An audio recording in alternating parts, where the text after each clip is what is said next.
नमस्कार, Karnal fast news पर आपका स्वागत है। ये आप तस्वीरें देख रहे हैं यूपी के मुस्तफाबाद गांव से, जहां पर कुछ सिख परिवार रहते हैं जो देश की आज़ादी के बाद इस गांव में आकर बस गए थे। उनको यहां पर ज़मीन अलाट की गई थी।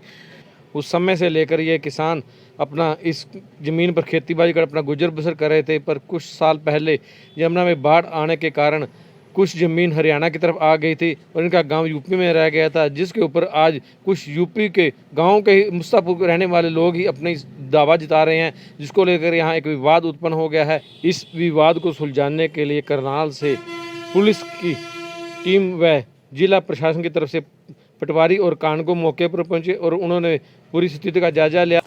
देखें तस्वीरें यूपी के मुस्तफाबाद गांव से। नमस्कार, करनाल फास्ट न्यूज़ में आपका स्वागत है। ये सीधी तस्वीर देख रहे हैं यूपी के मुस्तफापुर गांव पे, जहां पर कुछ जिम्मेदारों की जमीन को लेकर विवाद है। जो जमुना में जमीन है और जमुना में जमीन होने की वजह से हर साल जो है बाढ़ आती है तो जमीन के कुछ ना कुछ निशानदेही आगे पीछे हो जाती है, जिसको लेकर यहाँ विवाद चल रहा है। और हमारे साथ जुड़े हैं गाँव वासी, उनसे बातचीत करेंगे क्या मसला है, किस मामले को लेकर को फिर यहाँ इकट्ठे हुए हैं। दोस्तों की मसला है, किस मामले लेकर इकट्ठे हुए हैं? ਅੱਜ ਇਹ ਮਾਮਲੇ ਤੇ ਆਏ ਆ ਜੀ। ਇਹ ਜ਼ਮੀਨ ਹੈ ਤੇ ਪਹਿਲਾਂ ਲਈ ਨਿਸ਼ਾਨਦੇਹੀ ਆਪਣੀ ਦੀ, ਇਹ ਹਟ ਕੇ ਨਿਸ਼ਾਨਦੇਹੀ ਕਰਾ ਰਹੇ ਹਾਂ ਸਾਡੀ ਦੀ। ਅੱਛਾ, ਆਹ ਡੱਕੀ ਹੈ ਵੀ ਸਾਡੀ ਹੋਈ ਹੈ ਨਿਸ਼ਾਨਦੇਹੀ 3 ਵਾਰੀ। ਕਦੋਂ ਦੀ ਜ਼ਮੀਨ ਹੈ ਤੁਹਾਡੇ ਕੋਲੇ? ਸਾਡੇ ਕੋਲੇ ਸਨ 55 ਤੋਂ 50 ਤੇ 5 55 ਤੋਂ। ਆ ਵੱਡੇ ਸਾਡੇ ਲਈ ਸੀ। ਰਿਸ਼ਤੇ ਤੁਹਾਡਾ ਨਾਮ? ਰਿਸ਼ਤੇ ਦੀ ਇਸ ਤਰ੍ਹਾਂ ਸੀ, ਇਹ ਦਰਿਆ ਬੁਰਦਾ ਹੋ ਗਈ ਸੀ ਜ਼ਮੀਨ। ਅੱਛਾ, ਇਹ ਜਦੋਂ ਇਹਨਾਂ ਸਨ 78 ਦੇ ਵਿੱਚ ਨਾ ਜਮਨਾ ਦੀ ਇਹਦੀ ਸੀਮਾ ਕੀਤੀ, ਉਹ ਖਲੋ ਦੇ ਕਰ ਸੀਮਾ ਜਿਹੜੀ ਸੀ ਨਾ ਉਹਨਾਂ ਨੇ ਬੇੜੀ ਛੱਡੀ ਸੀ। ਜਿੱਥੇ ਜਿੱਥੇ ਬੇੜੀ ਲੰਘ ਗਈ ਉੱਥੇ ਹਰਿਆਣਾ ਬਣਾ ਦਿੱਤਾ, ਭਾਵੇਂ ਹਰਿਆਣੇ ਦੀ ਸੀ ਭਾਵੇਂ ਯੂਪੀ ਦੀ। ਉਹ ਸੀਮ ਮੰਨ ਲਈ ਇਹਨੇ, ਸੀਮ ਮੰਨ ਕੇ ਉਹ ਜ਼ਮੀਨ ਸਾਡੀ ਪਰਾਂ ਟੁੱਟ ਗਈ, ਪਿੰਡ ਵੀ ਸਾਡਾ ਟੁੱਟ ਗਿਆ, ਕਿਜਰਾ ਵੀ ਸਾਡੇ ਕੋਲ। ਇਹ ਹਰਿਆਣੇ 'ਚ ਪੈਂਦੀ ਤੁਹਾਡੀ? ਉਹ ਹਰਿਆਣੇ 'ਚ ਪੈਂਦੀ ਜ਼ਮੀਨ, ਰਕਬਾ ਸਾਰਾ ਹਰਿਆਣੇ। ਰਹਿੰਦੇ ਤੁਸੀਂ ਯੂਪੀ ਵਿੱਚ? ਯੂਪੀ ਜਿਹੜੀ ਤੁਹਾਡਾ ਪਿੰਡ ਰੁੜਿਆ, ਦੱਸੋ ਨਾ। ਪਿੰਡ ਵੀ ਰੁੜਿਆ, ਵਿੱਚੋਂ ਕੁਛ ਪਰਿਆ ਵਸ ਗਿਆ, ਕੁਛ ਹੋਰ ਵਸ ਗਿਆ। ਪਰਲੇ ਪਾਸੇ ਕਿਹੜਾ ਪਿੰਡ ਹੈ? ਮੁਸਤਾਬਾਦ। ਮੁਸਤਾਬਾਦ। ਇਹ ਪਿੰਡ ਕਿਸੇ ਯੂਪੀ 'ਚ ਪੈਂਦਾ ਹੈ? ਹਾਂ, ਯੂਪੀ 'ਚ ਵੀ ਪੈਂਦਾ, ਹਰਿਆਣੇ 'ਚ ਵੀ ਹੈ। ਹਰਿਆਣੇ 'ਚ ਵੀ ਪੈਂਦਾ ਹੈ। ਹਾਂ, ਤੇ ਤੁਹਾਡੀ ਜ਼ਮੀਨ ਹੁਣ ਹਰਿਆਣੇ 'ਚ? ਹਰਿਆਣੇ 'ਚ। ਹੁਣ ਕੀ ਰੋਲਾ ਕੀ ਅੱਜ ਕਿਵੇਂ? ਰੋਲਾ ਇਹ ਸੀ, ਮਸਲਾ ਸੀ ਵੀ ਇਹ ਤੀਜਾ ਦਿਨ ਹੁੰਦਾ ਲਿਆਉਂਦੇ ਨੇ। ਮੈਂ ਕਿਹਾ ਅਸੀਂ ਤਾਂ ਨਿਸ਼ਾਨਦੇਹੀ ਲਈ, ਸਾਨੂੰ ਨਾ ਤੰਗ ਕਰੋ, ਜੇ ਤੁਸੀਂ ਆਪਣੀ ਲੈ ਲਓ। ਅਸੀਂ ਸਰ ਨਿਸ਼ਾਨ ਕੌਣ ਲੋਕ ਕਹਿੰਦੇ ਜੀ? ਪਿੰਡ ਦੇ ਨੇ, ਕੁਛ ਬਾਹਰ ਦੇ ਨੇ, ਕੁਛ ਪਿੰਡ ਦੇ ਨੇ। ਉਹ ਆਪਣਾ ਦਾਵਾ ਕਰਦੇ ਨੇ ਜ਼ਮੀਨ ਤੇ? ਨਹੀਂ, ਦਾਵਾ ਆਪਣਾ, ਦਾਵਾ ਦਰੁਸਤੀ ਕੀਤੀ, ਇਹ ਵੀ ਦਾਵਾ ਦਰੁਸਤੀ ਕਰਕੇ ਲੈ ਲੈਣਾ। ਸਰ ਅਸੀਂ 3 ਵਾਰੀ ਨਿਸ਼ਾਨਦੇਹੀ ਲਈ, ਵੇਖੋ ਸਾਡਾ ਕਿਸੇ ਨੇ ਰੌਲਾ ਨਹੀਂ ਸੀ। ਆਪਣੇ ਮੌਕੇ ਤੇ ਅਸੀਂ ਕਬਜ਼ੇ ਤੇ ਬੈਠੇ ਹਾਂ। ਇੱਕ ਵਾਰੀ ਇੱਧਰ ਵਿਖਾ ਦਿਓ, 3 ਟਰੈਕਟਰ ਖੜੇ ਨੇ ਜੁੜੇ ਹੈਰੂ ਵਗੈਰਾ। ਇਹ ਕਬਜ਼ਾ ਲੈਣ ਦੇ ਇਤਿਹਾਸ ਅਸੀਂ 4-5 ਬੰਦੇ ਆ। ਇਹ ਸੋਚਦੇ ਨੇ ਧੱਕੇ ਨਾਲ ਅਸੀਂ ਕਬਜ਼ਾ ਲੈ ਲਾਂਗੇ ਜ਼ਮੀਨ ਤੇ। ਸਾਡਾ ਕਿਸੇ ਨਾਲ ਕੋਈ ਲੜਨਾ, ਕਿਸੇ ਝਗੜਾ ਕੋਈ ਨਹੀਂ। ਅਸੀਂ ਆਪਣੀ ਮੱਕੜੀ ਉੱਥੇ ਜ਼ਮੀਨ ਤੇ ਬੈਠੇ ਆ। ਇਹ ਤੁਸੀਂ ਵਿਖਾ ਸਕਦੇ ਇੱਕ ਵਾਰੀ ਕਵਰ ਕਰਕੇ 3 ਕੈਮ ਬੈਠੇ ਹੋਏ। 55 ਤੋਂ ਜ਼ਮੀਨ ਤੁਹਾਡੇ ਕੋਲ? ਹਾਂਜੀ, ਸਾਡਾ ਪਿੰਡ ਵੀ ਸਰ ਰੁੜਿਆ ਵਿੱਚ ਹੀ, ਜਮਨਾ ਦੇ ਵਿੱਚ ਹੀ। 70 ਦੇ ਉੱਡ ਗਿਆ ਜੀ। ਹਾਂਜੀ ਹਾਂਜੀ, ਬਾਕੀ ਤੁਸੀਂ ਪਟਵਾਰੀ ਸਰ ਦੀ ਲੈ ਲਓ ਸਟੇਟਮੈਂਟ। 69 कश्मीर सिंह मेरा नाम है। पटवारी साहब से बात करेंगे। पटवारी साहब से बात करेंगे। पटवारी साहब क्या? मैं वीरेंद्र कानून को हूँ। यहाँ कालूराम, मदन लाल और विक्रम सिंह और ने दरखास्त दी हुई है निशानदेही की। ये जमुना का एरिया है, इधर यूपी की सीम लगती है, उधर हरियाणा की है। दीक्षित वार्ड के पिलर लगे हुए हैं। जो सर्वेरी बुर्जी होती है वो कोई बुर्जी मौके पे कायम नहीं है, इसलिए अभी इनके हम कोऑर्डिनेट ले रहे हैं, सारे के सारे मिलान कर रहे कंप्यूटर मशीन के साथ। आज कोई निशान नहीं लगेंगे, आज तो क्यारी होगी, इसमें फीड होएगा। उसके बाद नेक्स्ट टाइम निशान लगेंगे। निशान लगा के इनके बुर्जी लगाई जाएंगी। उसके बाद अगर कोई तसल्ली होगा तो सबकी तसल्ली कराई जाएगी।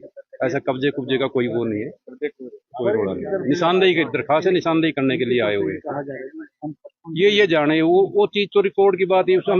हम तो जो रिकॉर्ड में नक्शे बने हुआ है, जो किले बने हुए हैं, जो जमाबंदी में जो मालिक हैं उसके हिसाब से बताना है हमने। तो ये खेत यहाँ तक आ गया, कब्जे वाला कोई इशू नहीं होता। निशानदेही पे तो बताना होता है कि ये खेत यहाँ से यहाँ तक है, बाउंड्री ये है। ये काम बताएंगे सिर्फ निशानदेही देनी हमने, कौन सा मरब्बे का कौन सा किला कहाँ कहाँ आता है, दस्तावेज के आधार पे जिसको जिसको जगह होगी उसके हाँ दस्तावेज के हिसाब से उसके हिसाब से बिल्कुल।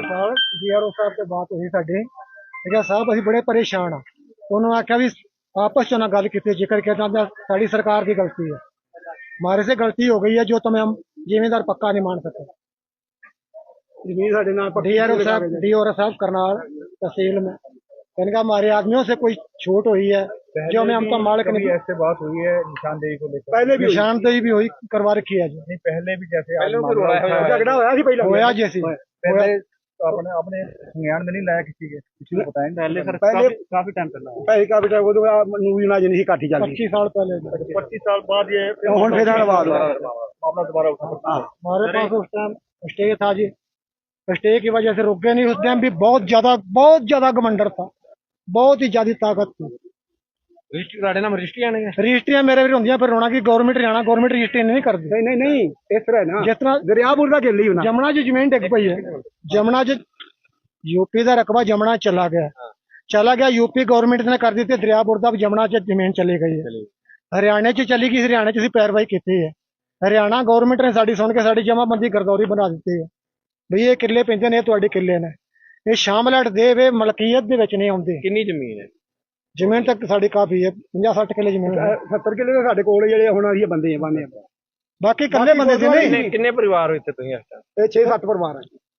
घर ते ही 7-8 घर हाँ, 5-6 किले जमीन आउंदी है, कल्ले बंदे को फालतू रकबा भी नहीं, कोई लम्मा चौड़ा ਕੱਚੀ ਦਿੱਤੀ ਹੈ ਨਾ ਤੁਹਾਨੂੰ, ਉਹ ਜ਼ਮੀਨ ਆਉਂਦੀ ਨਹੀਂ ਇਹ 5-6 ਪਰਿਵਾਰਾਂ ਨੂੰ ਜ਼ਮੀਨ ਵੰਡ ਕੇ ਆਉਂਦੀ ਹੈ। ਮੰਨ ਲਓ। ਫਿਰ ਇੱਕ ਹੋਰ ਬਾਗ ਨੂੰ ਗੁਰਦੁਆਰੇ ਦੇ ਨਾਂ ਜ਼ਮੀਨ ਸੀ, ਉਹ ਵੀ 14-15 ਕਿਲੇ ਜ਼ਮੀਨ ਗੁਰਦੁਆਰੇ ਦੀ, ਉਹ ਵੀ ਇਸ ਤਰ੍ਹਾਂ ਹੀ ਪਈ। ਉਹ ਕਈ ਵਾਰ ਮੈਂ ਬਾਬਾ ਜੀ ਨੇ ਗੱਲ ਕੀਤੀ, परेशानी साडा ਅਸੀਂ ਲੜਨਾ ਨਹੀਂ ਚਾਹੁੰਦੇ, ਸਾਡੀ ਆਦਤ ਕੋਈ ਨਹੀਂ ਲੜਨ ਦੀ, ਲੜਨਾ ਵੀ ਨਹੀਂ ਚਾਹੀਦਾ, ਪਿਆਰ ਨਾਲ ਨਾ ਲੜਨਾ ਨਹੀਂ ਚਾਹੀਦਾ, ਪਿੰਡ ਦਾ ਮਾਮਲਾ ਨਹੀਂ ਬਾਹਰ ਵੀ ਭਾਜੀ ਹੋਏ ਤਾਂ ਲੜਨਾ ਨਹੀਂ ਚਾਹੀਦਾ, ਲੜਾਈ ਮਾੜੀ ਹੈ, ਲੜਾਈ ਦਾ ਮੂੰਹ ਕਾਲਾ, ਲੜਾਈ 'ਚ ਪਤਾ ਨਹੀਂ ਕਿੰਨਾ ਘਾਟਾ ਹੋ ਜਾਂਦਾ, ਨਾਪਾ ਨਹੀਂ ਹੁੰਦਾ ਲੜਾਈ। ਕਾਗਜ਼ਾਂ ਮੁਤਾਬਕ ਜੋ ਜੀ ਦੀ ਹਾਂਜੀ ਤੁਹਾਡੀ ਤੁਹਾਨੂੰ ਮਿਲੇ ਉਹਨਾਂ ਦੇ ਦੋਨਾਂ ਹਾਂਜੀ ਅਸੀਂ ਇੱਕ ਰਿਸ਼ਤੇਦਾਰ ਸਾਡੇ ਵੀ ਹੋਣਗੇ, ਭਰਾ ਵੀ ਹੋਣਗੇ, ਅਸੀਂ ਕੋਈ ਬੰਦੇ ਨਹੀਂ ਉਬਰ ਬੰਦੇ ਨਹੀਂ ਸੱਦੇ, ਅਸੀਂ ਨਾ ਕੋਈ ਟਰੈਕਟਰ ਲਿਆਇਆ ਅਨਵਰ ਸਾਹਿਬ ਕਹਿ ਰਹੇ ਵੀ ਸਾਡਾ ਨਿਸ਼ਾਨਦੇਹੀ ਦਾ ਮਸਲਾ, ਸਾਡਾ ਕਬਜ਼ੇ ਦਾ ਕੋਈ ਮਸਲਾ ਨਹੀਂ, ਤੁਸੀਂ ਇੱਕ ਵਾਰ ਚੈੱਕ ਕਰਕੇ ਵਿਖਾ ਸਕਦੇ ਇੱਧਰ ਇੰਨਾ ਬਾਰਦਾਨਾ ਖੜਾ ਹੈ ਕਿਸ ਲਈ ਖੜਾ ਹੈ, ਇੱਧਰ ਆ ਮੁੰਡੇ ਬੈਠੇ ਨੇ ਘਰ ਲਈ ਬੈਠੇ, ਇਹ ਝਗੜੇ ਦਾ ਹੀ ਮਸਲਾ ਹੋਰ ਕੁਝ ਨਹੀਂ ਨਾ। ਇਹ ਕਹਿ ਰਹੇ ਨਹੀਂ ਮਸਲਾ ਟਰੈਕਟਰ ਹੈਰਵਾਂ ਝੂਟ ਰਹੀਆਂ ਜੁਪੀਆਂ ਕਰਵਾ ਜੁਪੀਆਂ ਖੜੀਆਂ ਨਹੀਂ ਖਾਲੀ ਨਹੀਂ ਕਿਤੇ ਦੱਸੋ। ਸੋ ਇਹ ਤਸਵੀਰਾਂ ਨੇ ਪਿੰਡ ਮਸਤਾਪੁਰ ਤੋਂ, ਜਿੱਥੇ ਕੁਝ ਜ਼ਿਮੀਂਦਾਰਾਂ ਦਾ ਕਹਿਣਾ ਕਿ ਉਹ ਜ਼ਮੀਨ ਸਾਡੀ ਹੈ, ਪਰ ਕੁਝ ਲੋਕ ਹੋਰ ਦੂਜੇ ਵੀ ਆਪਣੀ ਜ਼ਮੀਨ ਤੇ ਦਾਅਵਾ ਕਰ ਰਹੇ ਨੇ, ਪਰ ਪਟਵਾਰੀ ਦਾ ਕਹਿਣਾ ਜੋ ਕਾਗਜ਼ ਬੋਲਣਗੇ, ਜਿਸ ਹਿਸਾਬ ਨਾਲ ਕਾਗਜ਼ ਹੋਣਗੇ ਉਸ ਹਿਸਾਬ ਨਾਲ ਹੀ ਇਸ ਜ਼ਮੀਨ ਨੂੰ ਉਹਦੇ ਹਵਾਲੇ ਕੀਤੀ ਜਾਏਗੀ। ਤੁਹਾਡੇ ਨਾਲ ਕਰਨਾਲ ਤੋਂ करनाल में ਪੁਲਿਸ PCR 112 ਡਾਇਲ ਵੀ ਪਹੁੰਚੀ ਹੈ, ਉਹਨਾਂ ਨਾਲ ਗੱਲ ਕਰਾਂਗੇ। बात करेंगे सुरजीत जी क्या कहना चाहेंगे, क्या मामला था यहाँ? सर जी ऐसा हुआ है, यहाँ पे दो पार्टियों का जमीन को, खेती की जमीन को लेकर कोई विवाद था, तो इनको हमारे पास डायल 112 पे कॉल आई।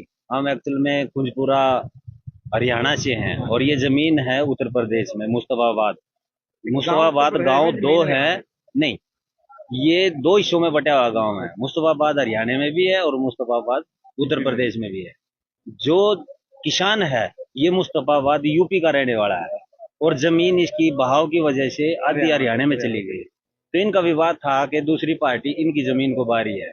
तो यहाँ पे मौके पे कानून गो साहब, पटवारी और ये सब मतलब मौके पे अफसर आए हुए हैं, इन्होंने पुलिस की भी मदद मांगी थी, तो पुलिस की मदद हरियाणा से मांगी थी, तो हम यूपी में आए हुए हैं। पर इन्होंने खतमा लगाया कि कुछ लोग उन्होंने इकट्ठे किए हुए हैं, गाड़ियां लेके आए हैं, नहीं हमारे को ऐसा कुछ नहीं मिला, बाकी मौके पे मिले थे, दोनों पार्टियां हैं, दोनों को समझा दिया है, जब तक कानून को और पटवारी इनकी निशानदेही क्लियर नहीं कर देते कोई भी एक दूसरे को खेत को नहीं बाएगा। तो ये तस्वीर देख रहे हो मुस्तफापुर पिंड जो ਜਿੱਥੇ ਮੋਟਰਾਂ ਲੱਗੀਆਂ ਨੇ, ਮੋਟਰਾਂ ਇੱਕ ਉਹ ਮੋਟਰ ਦੇ ਪਰਲਾ, ਇੱਕ ਉਹ ਜੋੜਿਆ ਜਾਂਦੀ ਸਿੱਧੀ, ਉਹ ਸਾਹਮਣੇ ਜੋੜਾ ਰਿਹਾ, ਉਧਰ ਦੋ ਮੋਟਰਾਂ ਉਧਰ ਦੋ ਇੱਧਰ, ਤੋੜ ਸੀਮਾ ਤੋਂ ਲੈ ਕੇ कितनी जमीन है? 70 ਕਿੱਲੇ। 72 किलो।